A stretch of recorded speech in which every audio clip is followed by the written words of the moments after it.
If Morpheus shaped human figures in dreams, then Greek mythology needed someone else to explain the dreams that felt wild, predatory, and wrong.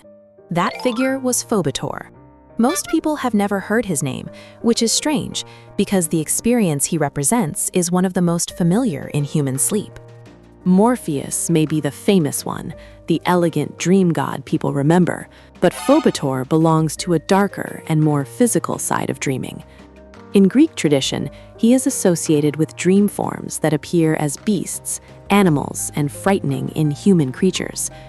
If Morpheus makes the dream look human, Phobetor makes it look dangerous.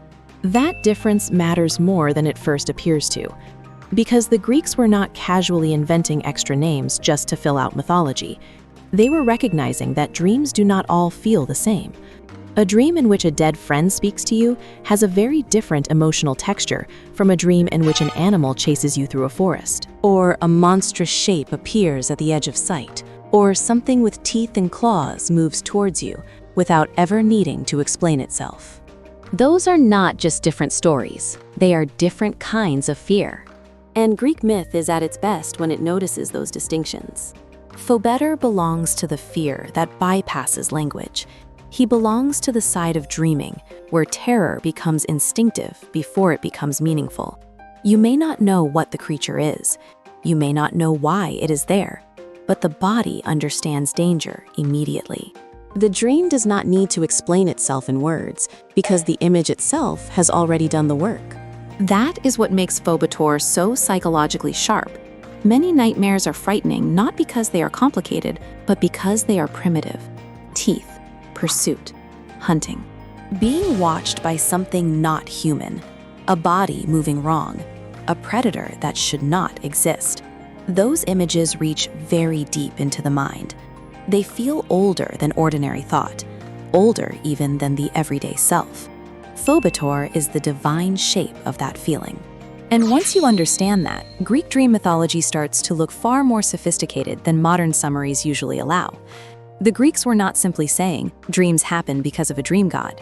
They were saying that dream experience has categories, textures, and emotional types. Human-shaped dreams are one thing, animal-shaped fear is another. Symbolic or object-filled dreams are something else again. Phobetor rules the dream in which fear wears a beast's body. That is why his name deserves more attention than it gets. He also tells us something important about how the ancient world viewed sleep. Sleep was not automatically safe. It was not just recovery. A sleeping person was defenseless in a special way.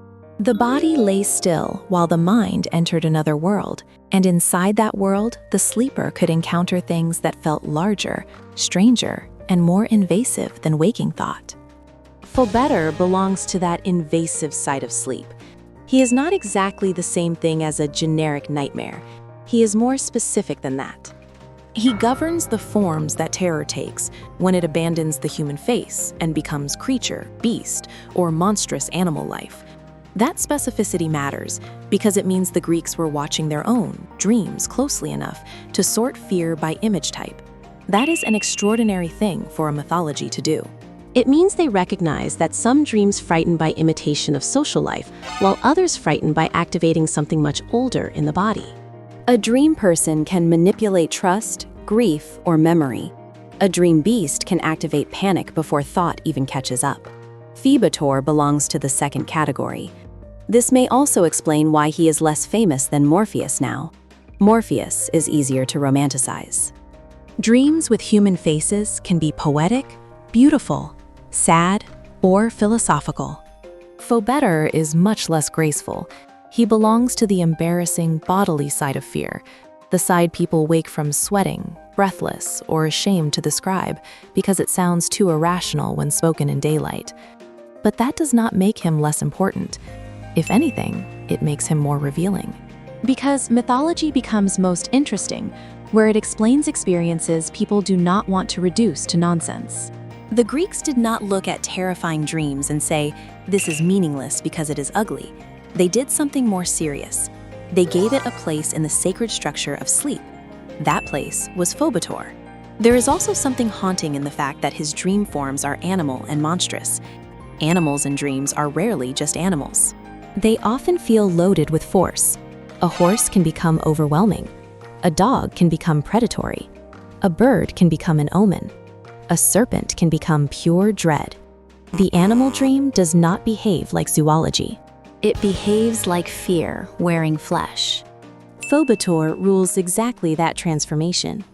He makes the familiar animal world become too close to instinct, too close to death, too close to the body's oldest alarms. In that sense, he is not only a nightmare spirit. He is a reminder that the dream world can strip the human mind down to something raw. That is why he still feels relevant now, even to people who have never heard his name. Modern people still have these dreams. They still wake from chases, attacks, bites, dark animal shapes, impossible predators, and creatures that feel symbolic only after the fear has already landed. They still know what it means to be afraid in a dream before they understand what they are seeing. That sensation is ancient, and Phobetor is its mythic identity. He gives form to the truth that not all fear arrives as words. Sometimes fear arrives as movement, as fang, as claw, as the sound of something behind you in a dream landscape that suddenly feels too alive. And perhaps that is the best way to understand him. Morpheus gives dreams a human face. Phobetor gives them a hunter's body.